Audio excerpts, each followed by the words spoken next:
જો મિત્રો તમે હજી અમારી ચેનલને સબસ્ક્રાઇબ ન કરી હોય તો સબસ્ક્રાઇબ કરો કરંટ અફેર્સ બાલાજી એકેડમી ચેનલને, બાજુમાં દેખાતા બેલ આઇકોનને પ્રેસ કરવાનું ભૂલશો નહીં. નમસ્કાર વિદ્યાર્થી મિત્રો, હું છું ભાર્ગવ જોશી. સ્વાગત કરું છું આપનું અમારી YouTube channel current affairs Balaji એકેડમીમાં. તો મિત્રો, આજે ફરીવાર આપની સમક્ષ લઈને આવ્યા છીએ એક નવો વિડીયો કે જેની અંદર આપણે ચર્ચા કરવી છે કે નડિયાદ ગ્રાઉન્ડની બાદ હવે સુરત અને બરોડા ગ્રાઉન્ડ કેવું હશે.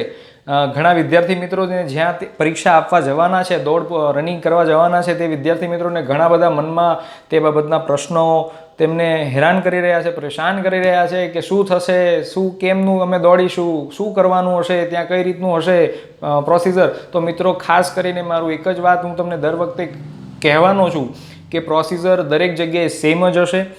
બહુ બધા મિત્રોના કમેન્ટ્સ એવી આવેલી કે ત્યાં આગળ ઘડિયાળ લઈ જવા દે છે કે નથી લઈ જવા દેતા, સરફેસ કેવું હશે, મેદાન કેવું છે, મેદાન કાંકરાવાળું હશે. તો આવા પ્રકારના પણ પ્રશ્નો મારી સમક્ષ આવેલા છે. તો હું તમને પહેલાં એ બાબતનું ક્લિયરિફિકેશન કરું કે એસઆરપીના જે ગ્રાઉન્ડ છે ખૂબ સારા છે. એ બાબતની ચિંતા તમે છોડી દો. કદાચ તમે ચાહે તો ખુલ્લા પગે પણ ત્યાં દોડી શકો એવા ગ્રાઉન્ડ છે, જેથી કરીને એ ચિંતા બિલકુલ તમે નિશ્ચિંત રહો કે ત્યાં કાંકરાવાળા ગ્રાઉન્ડ હશે કે એવું કશું જ નથી મિત્રો. ત્યારબાદ ઘણા વિદ્યાર્થી મિત્રો એવી પણ જે એના મનમાં મૂંઝવતા પ્રશ્નો આ બાબતના વિડીયોમાં એમને કમેન્ટ્સમાં લખેલા છે. તો ખાસ કરીને વિડીયોમાં આપણે આજના આ વિડીયોમાં એ અમુક નામ સાથેના પ્રશ્નો આપણે જોવાનો પ્રયાસ કરીશું કે જેથી કરીને એ પ્રશ્નો જો આપના મનમાં મૂંઝવતા હોય તો એનું સોલ્યુશન આપણે જલ્દીથી લાવી શકીએ. અને હવે બહુ દિવસો બાકી નથી રહ્યા. આજે 2જી તારીખ થઈ ગઈ છે. તો અને ખાસ કરીને 3, 4, 5 અને 6 તારીખથી તો બહેનો માટે, મહિલા ઉમેદવાર માટેની દોડ શરૂ થઈ જશે. 5 તારીખ સુધી જ પુરુષ ઉમેદવાર માટેની દોડ જે રાખેલી હતી. તો શરૂ કરીએ. તો પહેલો પ્રશ્ન તો લઈએ તો તેજલબેન બારૈયા છે, જે પૂછે છે કે ઘડિયાળ એલાઉ છે કે નહીં. તો નડિયાદનો જે વિડીયો મૂક્યો છે આપણે, એ વિડીયોમાં પણ આપણે મેં કહેલું છે કે ઘડિયાળ જે છે એ તમને અલાઉ કરશે, પરંતુ કોઈ સ્માર્ટ વોચ કે કોઈ પણ યાંત્રિક એવી જે કોઈ વસ્તુ છે એ તમને અલાઉ નહીં કરે. એક ડિજિટલ ઘડિયાળ અલાઉ કરશે. અને હું વિદ્યાર્થી મિત્રોને એક જ સલાહ અને સૂચના આપીશ કે ડિજિટલ વોચ લઈ જવાનો આગ્રહ રાખો. આવી સાદી વોચ લઈ જતા નહીં, કેમ કે એમાં એ ન લઈ ગયા બરાબર જ થવાનું છે. જો ડિજિટલ વોચ હશે તો તમે તમારું ટાઈમ મેનેજમેન્ટ પરફેક્ટ રીતે કરી શકશો. અને જો ના લઈ જવી હોય તો દિલીપભાઈ કટારા એવો પ્રશ્ન પૂછે છે કે ઘડિયાળ ત્યાં લગાવેલી હોય છે. તો હા દિલીપભાઈ, ત્યાં ઘડિયાળ મોટી ડિજિટલ જ્યાંથી તમે ગ્રાઉન્ડને સ્ટાર્ટ કરશો ત્યાં આગળ મૂકેલી જ હશે, જેથી કરીને આપને આપનો સ્ટાર્ટિંગ ટાઈમ અને લેપિંગ ટાઈમ, જે તમે એક રાઉન્ડ પૂરો કરો છો એ કેટલી મિનિટમાં કેટલી સેકન્ડમાં પૂરો કર્યો છે એ પણ તમને પરફેક્ટલી ખબર પડી જશે. જો વજન એટલો પણ ના લેવો હોય તો તમે ઘડિયાળ ન પહેરો તો ચાલશે. બાકી જે પણ વિદ્યાર્થી મિત્રો એવું ઈચ્છે છે કે ડિજિટલ ઘડિયાળ હાથમાં રાખવી છે, પહેરવી છે, તો એ તમે લઈ જઈ શકો છો. પંકજભાઈ રાવળે પણ આ જ પ્રશ્ન કરેલો. તો પંકજભાઈ રાવળ, આપને મેં આ ઉત્તર આપેલો છે. હવે દિશાબેન પ્રશ્ન પૂછે છે કે ગર્લ્સને કેટલા રાઉન્ડ. મિત્રો, આ પ્રશ્ન લગભગ મને બહુ વિદ્યાર્થી મહિલા ઉમેદવારોએ પૂછેલા છે. તો ગર્લ્સના રાઉન્ડ જે છે મિત્રો, એ તમે મૂંઝાશો નહીં. આજે વાત કરી હતી મેં નડિયાદ ગ્રાઉન્ડની, એની અંદર મહિલા ઉમેદવારની પણ મેં વાત કરેલી હતી કે પુરુષ ઉમેદવાર અને મહિલા ઉમેદવાર. પુરુષ ઉમેદવારને નડિયાદની અંદર 12 રાઉન્ડ છે, વડોદરા સુરતની અંદર 13 રાઉન્ડ છે. અને ત્યારબાદ ગર્લ્સની વાત કરીએ તો ગર્લ્સને, મહિલા ઉમેદવારોને 400 મીટરનો જ રાઉન્ડ રહેશે, અથવા તો થોડું ઘણું વધે તો એ તમને સેટલમેન્ટ કરી આપતા હોય છે. મતલબ કહેવાનો અર્થાત એક જ છે મારો કે તમને 1600 મીટર દોડાવવાના છે તો એ તમને 1600 જ દોડાવશે. 1600થી 1601 મીટર નહીં દોડાવે કે 1599 નહીં દોડાવે. ખાસ કરીને યાદ રાખશો, તમે એ ચિંતા છોડી દો કે ગ્રાઉન્ડ કેવડું મોટું છે. ઘણા મિત્રોને એવો જ આભાસ, મનમાં એક જ એવો ડર છે કે ભાઈ ગ્રાઉન્ડ બહુ મોટું છે, ગ્રાઉન્ડ બહુ મોટું છે, ગ્રાઉન્ડ બહુ મોટું છે. એટલે ગ્રાઉન્ડ મોટું નથી. ગ્રાઉન્ડ કદાચ ચાહે ગમે એટલું વિશાળ હોય, કેમ વિશાળ ના હોય, પણ તમારે 400ની રેન્જ એ લોકોએ બાંધેલી છે કે 400 મીટરનું ગ્રાઉન્ડ છે, 400 મીટર તમારે એક રાઉન્ડ પૂરું કરવાનું છે. તો એમાં ડર શી વાતનું. એટલા માટે ખાસ કરીને મનમાંથી એ ડર કાઢી નાખો કે ગમે એટલું મોટું ગ્રાઉન્ડ હોય, હવે એ લોકોએ બાઉન્ડ્રી તો તમને બાંધી જ દીધી છે ને કે આની અંદર દોડવાનું છે તમારે અને આટલી મિનિટમાં પૂરું કરવાનું છે. મહિલાઓ માટે 4 રાઉન્ડ છે, પુરુષો માટે 12 અથવા 13 રાઉન્ડ છે. હા, દરેક સિટી વાઇઝ માપ અલગ અલગ રહેલા છે, પણ હું જ્યાં સુધી માનું છું કે બહેનો માટે 6, 7, 8 તારીખ છે, તો એ 6, 7, 8 તારીખમાં એ લોકો ગ્રાઉન્ડના માપમાં થોડો ઘણો ફેરફાર જરૂરથી કરશે, કેમ કે તમારે 400 મીટરનું સેટલમેન્ટ બીજે ક્યાંય થતું નથી. એટલા માટે 4 રાઉન્ડ તમને 400 મીટરના મરાવશે, જેથી કરીને 1600 મીટર તમે પૂરું કરો. અને પુરુષ ઉમેદવાર માટેના 12 અથવા 13 રાઉન્ડની જે મેં અગાઉ ચર્ચા કરી ચૂક્યો છું નડિયાદ વિડીયોમાં, તો ત્યાં આ તો દિશાબેનનો પ્રશ્ન. ત્યારબાદ વિજયભાઈ પરમારે પણ આ જ પ્રશ્ન કરેલો કે ગર્લ્સને કેટલા રાઉન્ડ હશે. તો વિજયભાઈ પરમાર, તમે પણ મેં આ જવાબ આપ્યો છે તે પ્રમાણે તે મુજબ જોશો કે ગર્લ્સના પણ 4 જ રાઉન્ડ હશે, 400 મીટરના જ હશે, ગર્લ્સને વધારે દોડવાનું નથી. અને ત્યારબાદ દિલીપભાઈ સોલંકી અગત્યનો એક પ્રશ્ન કરેલો છે કે સેન્સર વિશેનો. તો સેન્સર વિશે મિત્રો આપને થોડું માહિતગાર કરું. જે વિદ્યાર્થી મિત્રો પ્રથમવાર પરીક્ષા દેવા જઈ રહ્યા છે તે માટે, કે સેન્સર જ્યારે તમારા બંને પગમાં બાંધી દેવામાં આવે ત્યારબાદ તમને કોઈ વ્યક્તિ ગ્રાઉન્ડની બહાર જવા દેશે નહીં, પાણી પીવા પણ તમને નહીં જવા દે. એટલા માટે જે પણ તમારી ક્રિયા હોય એ સેન્સર પગમાં આવી ગયા બાદ એ કંઈ જ નહીં થાય, ખાસ યાદ રાખશો. અને ત્યારબાદ બંને પગમાં સેન્સર હશે અને જ્યારે તમે ગ્રાઉન્ડ ઉપર આવશો ત્યારે એકસાથે માનો 100 છે, 200 છે એટલા વિદ્યાર્થીઓને દોડાવે છે, તો બધાના સમય એકસાથે શરૂ નથી થતા. જ્યારે વિદ્યાર્થી સેન્સર જ્યાં સ્ટાર્ટ લાઇન છે ત્યાં આગળ સેન્સર મશીન મૂકેલું હશે, જ્યારે તમે સેન્સર મશીનની બાજુમાંથી પસાર થશો ત્યારે સેન્સર તમારું એ ડિટેક્ટ કરી લેશે કે ભાઈ આ નંબર છે એ આટલા મિનિટ આટલી સેકન્ડે અહીંથી પસાર થયો, ત્યારથી જ તમારો જે ગ્રાઉન્ડનો સમય છે, જે દોડવાનો સમય છે એ 25 મિનિટ હોય, 9.5 મિનિટ હોય, એ ત્યારથી જ સ્ટાર્ટ થશે. જ્યારે તમે પગ મૂકો ત્યારથી સ્ટાર્ટ થાય, એ પહેલાં નહીં થાય. બરાબર છે? આ ક્લિયર કટ વાત છે. એટલા માટે દિલીપભાઈ સોલંકી ખૂબ સરસ પ્રશ્ન હતો, જે ઘણા મિત્રોને મૂંઝવતો હતો કે ભાઈ ગ્રાઉન્ડ એક સાથે બધાને શરૂ થઈ જાય છે, બધાને કેમ ટાઈમ લિમિટ હું પાછળ હોય તો મારે કેમ થાય? એવું નથી હોતું. તમે જ્યારથી મૂકો પગ ત્યારથી તમારો ટાઈમ શરૂ.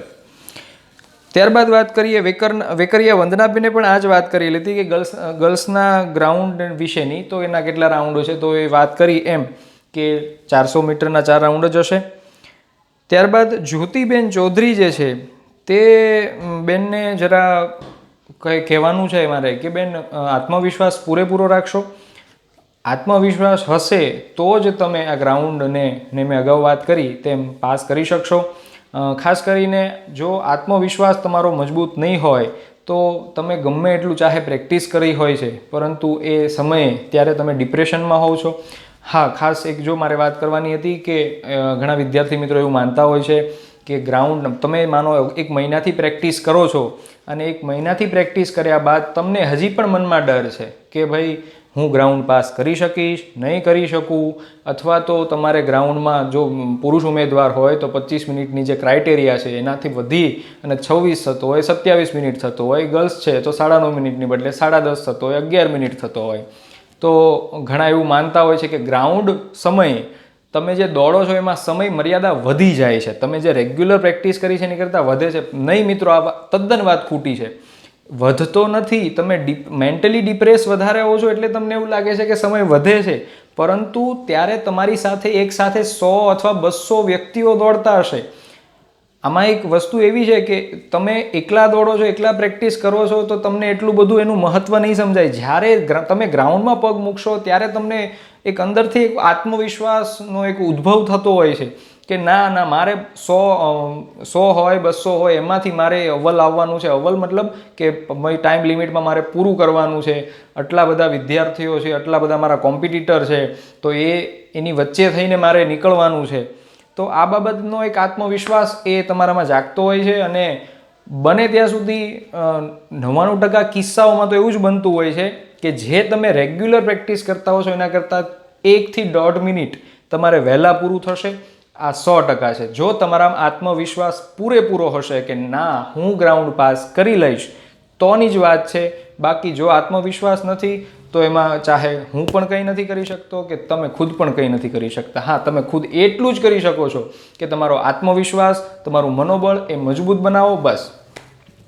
ત્યારબાદ જોઈએ તો નિલેશભાઈ મેરે પ્રશ્ન કરેલો છે કે મહિલાઓને કેટલા દોડાવશે, કેટલી સંખ્યાઓમાં દોડાવશે, 100 દોડાવશે, 200 દોડાવશે. જો નિલેશભાઈ, હવે ખાસ મારે તમને એ કહેવાનું છે કે મહિલાઓની વાત કરીએ તો મહિલાઓનું ગ્રાઉન્ડ 6, 7, 8 તારીખથી શરૂ થાય છે. એટલા માટે અત્યારથી હું શ્યોર નથી કહી શકતો, પરંતુ જોવા જઈએ તો મહિલાઓની સંખ્યા પુરુષ ઉમેદવાર કરતાં ઓછી છે અને એ લોકોને 3 દિવસનો સમય છે.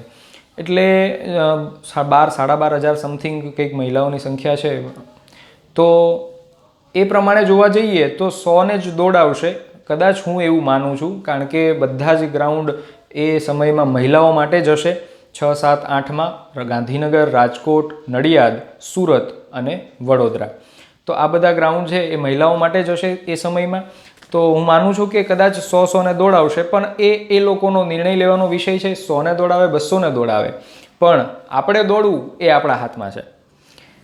ત્યારબાદ વનિતાબેન જાદવે પ્રશ્ન કરેલો છે કે નડિયાદ ગ્રાઉન્ડની અંદર બહુ લોકો ફેલ થયા છે, બહુ લોકો ફેલ થયા છે, ત્યાં લોકોનું કંઈ ચાલતું નથી. મતલબ થોડું ઘણું પણ આઘું પાછું તમે રનિંગ કરી ગયા છો, પછી હાઇટમાં, વજનમાં કે કંઈ પણ બહુ ચલાવતા નથી કંઈ. તો હા, એ વસ્તુ સાચી છે મિત્રો. ગ્રાઉન્ડ જો તમે પાસ કરી ગયા છો તો વજન, હાઇટમાં લગભગ ચલાવતા નથી. નડિયાદની વાત કરું તો નડિયાદનું મને પર્સનલી ખ્યાલ છે. અને સુરત બરોડાની વાત કરું તો સુરત બરોડામાં થોડું ઘણું કદાચ ચલાવી લે છે એવું સાંભળવા મળેલું છે, મેં જોયેલું નથી. તો આ બાબતનું પણ હું ક્લિયરિફિકેશન કરું છું.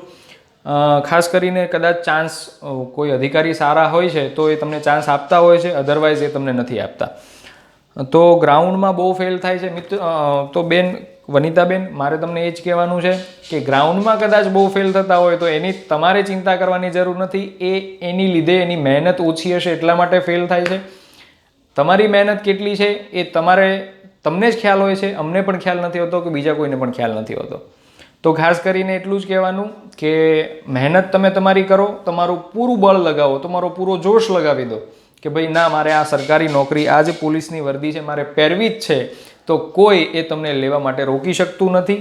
ગ્રાઉન્ડ ગમે એવડા મોટા હોય, ગ્રાઉન્ડ ગમે એટલું હાર્ડ હોય, એ તમે આસાનીથી પાર કરી જશો. એટલે માટે એ ચિંતા છોડી દો કે ગ્રાઉન્ડમાં બહુ ફેલ થાય છે.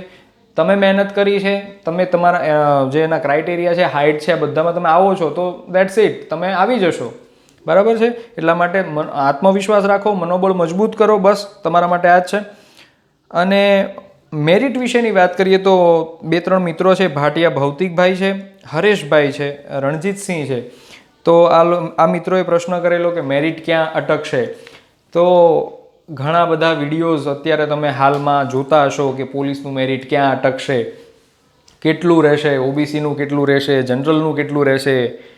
તો આ દરેક અલગ અલગ પ્રકારના વિડીયો અલગ અલગ ચેનલવાળા જે છે અપલોડ કરતા હોય છે. પણ હું આ બાબતમાં નથી માનતો અત્યારે, કેમ કે હજી ઘણા વિદ્યાર્થી મિત્રોને પરીક્ષા બાકી છે અને ઘણા મિત્રોને કદાચ ઓછા માર્ક્સ હોય અને એ દોડમાં વધારે મેળવવાના ટ્રાય કરતા હોય. અને જો હું અત્યારથી મેરિટની વાત કરું કે ભાઈ મેરિટ આટલાય અટકશે કે આટલા પોઈન્ટ્સે અટકશે, તો એ બાબત સામેવાળા વ્યક્તિને થોડુંક આત્મવિશ્વાસમાં ઘટાડો કરવાવાળી બાબત કહેવાશે.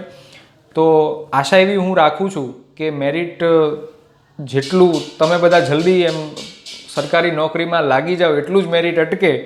અને ખાસ કરીને મેરિટની વાત કરીએ તો મેરિટ 100% આપણે મેરિટ બાબતનો પણ આપણે વિડીયો અપલોડ કરવાના છીએ કે મેરિટ કેટલાય અટકશે. તો મેરિટ જે છે એ બાબતનો વિડીયો આપણે ગ્રાઉન્ડ પૂરું થશે 9/3 પછી, એ પછી આપણે મૂકવાનો પ્રયત્ન કરવાનો છે. કેમ કે ત્યાં સુધી મારે કોઈ પણ વિદ્યાર્થીનો આત્મવિશ્વાસ તો નથી જ ઘટાડવો કે જે મહેનત કરી છે, જેને આજ સુધી આટલા માટે લડ્યો છે, તો એને લડવા દેવાનો છે, ગ્રાઉન્ડ પાસ થઈ જવા દેવાનું છે. અને એ વિદ્યાર્થી મિત્રને કોઈ પણ ભાઈ હોય, બહેન હોય, તો એ કોઈને આત્મવિશ્વાસમાં સહેજ પણ કમી ન આવી જોઈએ. બસ એક જ વસ્તુ હોવી જોઈએ કે મારે દોડવું છે અને તમે મહેનત કરી છે તો તમે પાસ થવા જોઈએ. તો મેરિટ બાબતની વાત કરીશું 9/3 પછી. અને ખાસ કરીને હવે સુરત બરોડાની વાત કરીએ તો સુરત ગ્રાઉન્ડનું જે માપ છે એ 385.86 મીટરનું છે. ખાસ કરીને યાદ રાખશો, સુરત ગ્રાઉન્ડની અંદર 13 રાઉન્ડ છે, 385.86 મીટરનું ગ્રાઉન્ડ, અને 13 રાઉન્ડ એ સુરત ગ્રાઉન્ડની અંદર આ પ્રકારનું માપ છે. સુરત ગ્રાઉન્ડ જે છે એ કામરેજથી તમારે એસઆરપી ગ્રાઉન્ડે જવાનું છે, એસઆરપી ગ્રાઉન્ડ 11. કામરેજ તમે ઉતરી જશો, કામરેજથી તમારે એકદમ નજીક થશે. હા, ખાસ વિદ્યાર્થી મિત્રો કે રહેવા કરવાની વાત કરી, જેમ મેં નડિયાદમાં કીધેલું કે રહેવા માટેની સુવિધા છે, તો હું સુરત વડોદરામાં મેટ્રો ખાસ કરીને મોટા શહેરો છે એટલા માટે હું તમને એક્ઝેક્ટલી લોકેશન તો બધું નથી આપી શકતો કે તમે કઈ જગ્યાએ રહેશો, પણ ખાસ કરીને એવું આશા રાખીએ છીએ કે આપના સગા સંબંધી મિત્રો હોય તો ત્યાં રોકાવાનો આગ્રહ રાખશો. અને કીધું તું એમ પહેલાં કે 24 કલાક નહીં તો 12 કલાક તો ઓછામાં ઓછા વહેલા ત્યાં પહોંચી જશો, જેથી કરીને આપ ત્યાંના વાતાવરણમાં સ્ટેબલ થઈ શકો, ત્યાંનું વાતાવરણને સમજી શકો, અને ત્યારબાદ આપનો થાક પણ એટલો ન હોય જેથી કરીને આપના બીજા દિવસના પરીક્ષાના દિવસે એ આપ સારું પરફોર્મન્સ આપી શકો. તો એ બાબતનો લગતો આ આપણે વિડીયો આજે જોયો. વડોદરાની વાત કરીએ તો લાલબાગ વડોદરા જે જવાના છે, તો એસટી સ્ટેન્ડ અને રેલવે સ્ટેશન ત્યાં પણ બંને બાજુમાં જ છે. તો એસટી સ્ટેન્ડથી વડોદરા સેન્ટ્રલ બસ સ્ટેન્ડથી સયાજીગંજમાં જે આવેલું છે ત્યાં આગળથી તમને સીધી રિક્ષાઓ પણ સીધી મળી જશે લાલબાગની. તમારે માત્ર પોલીસ તાલીમ શાળા લાલબાગ જ બોલવાનું છે, જેથી કરીને સીધો રિક્ષાવાળો તમને ત્યાં લઈ જશે.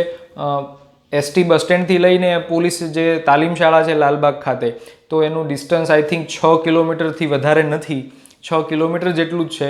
તો એ તમને રિક્ષાવાળો ત્યાં છેક સુધી પહોંચાડી દેશે. તો કોઈ પણ વિદ્યાર્થી મિત્રો પહોંચવાની ચિંતા ન કરશો. સુરતવાળા ખાસ કામરેજથી જ તમારે નજીક પડે છે, કામરેજ બને તો ત્યાં સ્ટે કરવાનું રાખવું, અને જો સગા સંબંધી હોય તો તમે ત્યાં જઈ શકો છો. તો આ પ્રકારનો આ જે બાબત હતી એ સુરત ગ્રાઉન્ડ અને વડોદરા ગ્રાઉન્ડની આપણે વાત કરી. પણ ખાસ ફરી એકવાર કહું છું કે તમારો આત્મવિશ્વાસ એટલો મજબૂત બનાવી દો કે ગ્રાઉન્ડ ગમે તેટલું હાર્ડ હોય એ આપણે નથી જોવાનું, આપણે આપણી મહેનત કરેલી છે, આપણે એને સફળ બનાવવાની છે. તમે મિત્રો અત્યાર સુધી આમાં કેટલા પ્રયાસો કર્યા છે અને કેટલી મહેનત તમારી આની પાછળ તમે રેડેલી છે, તમે કેટલી મહેનત કરેલી છે, એ મહેનતને નિષ્ફળ ન જવા દેશો. ખાસ દોડવામાં બહુ ધ્યાન આપજો. આશા રાખું છું કે આપ જેટલા પણ વિદ્યાર્થી મિત્રો છો બધા પાસ થઈ જાઓ. ભલે ભરતી એટલી બધી નથી, પરંતુ હું તો એવી આશા રાખું છું કે આપ સર્વે બધા વિદ્યાર્થી મિત્રો પાસ થઈ જાઓ. અને ખાસ મળીશું પછી આવતા વિડીયો લેક્ચરમાં. ત્યાં સુધી રજા લઈએ છીએ, અને દરેક વિદ્યાર્થી મિત્રોને ઓલ ધ બેસ્ટ. વિડીયો હું અપલોડ કરું છું ગ્રાઉન્ડના આની પાછળ તરત જ, તો જોવાનું ચૂકશો નહીં. ફરી મળીશું નવા એક વિડીયો સાથે. ત્યાં સુધી રજા લઈએ. જય હિન્દ, જય ભારત.